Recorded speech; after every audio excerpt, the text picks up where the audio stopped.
controversial look into that. This is not to provoke people, but purely as an engineer, the way I look at this landscape, and I look this with passion. So, which means it's going to evoke strong responses from me. To me, the optimization should be more on the engineering function when it comes to data, rather than on the governance function.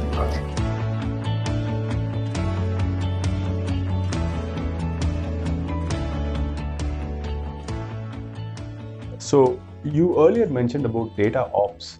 So where does data ops fit in within the data pipeline, or I should say data infrastructure world? I think almost all organizations, if I'll qualify enterprises who have considerable amount of investment on data and using data, they seem to have gotten the data ops problem addressed correctly also. Not many organizations that we have come across have not spent money on infrastructure with respect to data. So when we talk about data ops, the simpler way to define data ops is, do you have an ETL software that you're using today to build a CDW? Have you put in any investments in building a data warehouse or a database which has got a bunch of tables on top of which, where you have currently serving BI reports, whether that is built on Tableau or Power BI? If organizations can at least tell that, yes, I have built this database on my own hands by using a bunch of stored procedures or by using SQL queries across multiple databases, but I am able to happily serve Tableau reports or Power BI reports, I think that is still data ops. But there are multiple orders of finesse to this. Let's say, for example, the customers that we go ahead and then do deployments using our infrastructure.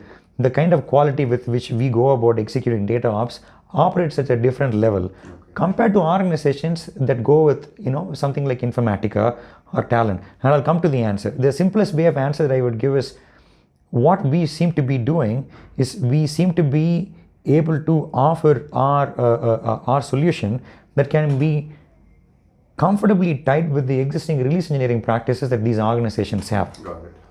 And how does that help? It helps the engineering team. In all these organizations are fairly big in number, sizable in number.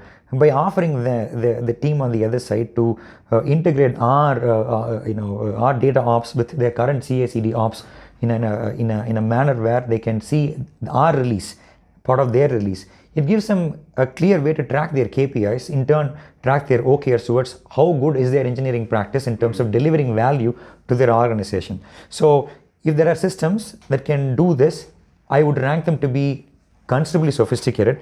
But if there are systems that at least allow you to take meaningful reports, not in terms of SQL reports, but at least allow you to build dashboards, those organizations qualify to be organizations that have set up data ops practice. Data ops practice, I would say, is about making sure that you find a way to connect your multiple sources of truth, create that data, that curated data or aggregated data or cleaned up data or enriched data, on top of which you can build dashboards. Now, I don't want to use words like insights and predictive analytics and prescriptive analytics. We don't even have to go there. But if organizations can churn dashboards using Power BI or Tableau, and then build awesome looking dashboards for C-suites or account managers and whatnot, and if they've got practices that does it automatically, I think they have got data ops. But there is some level of sophistication that we can definitely have as a spectrum, and products or infrastructures that allow organizations to tightly knit their current data ops into their existing CI/CD. I think they seem to be fairly sophisticated, at least in my understanding, sir. That's how I would answer that question. Jana, the question of data silos is really haunting organizations today.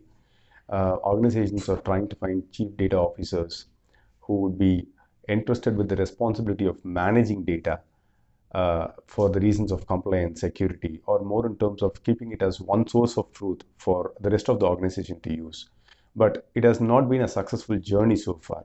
So in your opinion, what would be an ideal way of doing data governance? Today it's called as data governance, which is basically the act of managing data, including collecting, sharing, everywhere across the organization, but it needs to be the same data that needs to be used by the organization. And each department or team cannot create data in silos.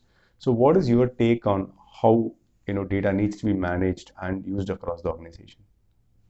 I'll do my best to answer this question, sir. I might may have a controversial look into that. This is not to provoke people, but purely as an engineer, the way I look at this landscape, and I look this with passion. So, which means it's going to evoke strong responses from me. The way I look at this problem is, I think like how we have finance teams, all organizations, I think will spend considerable amount of their money standing up a fantastic finance team, which means that the possibility of any good enterprise not having people who have not done CPA or economics, coming from economics background, sounds a little remote to me. And any money that flows into the organization would have to come through the finance team, and they follow, they have phenomenal rigor in terms of managing this information. I would want to see things from the same perspective, and what I mean by that is, to me, the optimization should be more on the engineering function when it comes to data rather than on the governance function. And what I mean by that in terms of emphasis is, if somebody wants to set up a data team, it needs to be filled with a bunch of engineers who, on a given day, if they walk into the company, should be able to use a bunch of programs and hack up a data bank or a data lake in a 2-week sprint, and ensure that data that they could get from emails, data that they could get from Microsoft Teams, data that they could get from mobile apps that are supposed to offer field information, anything of that order, even the core mission critical applications, all of them should find a home in a common place. Okay. And they should it should be something like a start. And what these a bunch of engineering folks with some level of guidance from a chief data officer or someone or a CIO should do is set up a practice that would enable this to become a continuous integration / delivery practice, like what they would do in other places too. I think that could be a way to ensure that the challenges that organizations seem to have about silos could be addressed. That's how I'm looking at it. This to me sounds like an engineering function rather than governance functions.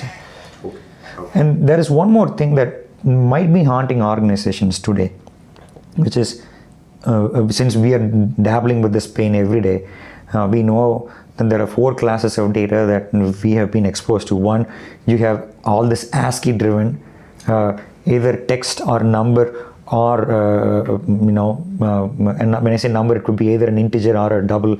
You have information that is clearly ASCII or UTF-8 driven. You have such information that could either come in a structured fashion, which is like a row in a database, or an entry in a log file.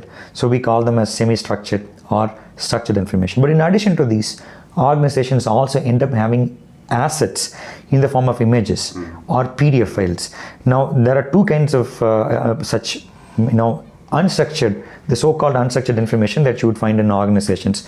One of them could be unstructured but highly organized information, which is, say, when you find a purchase order or an invoice or a prescription, you will find those printouts coming out with standard fonts with clear legibility, that if you send it to an OCR API, the possibility of you extracting text at 99% accuracy is very much there.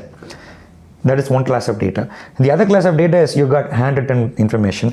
You got a conflation of printed stuff along with handwritten information. And separating this information, sometimes you got specs and whatnot that kind of pollute the information, and we qualify them as unstructured, unorganized information.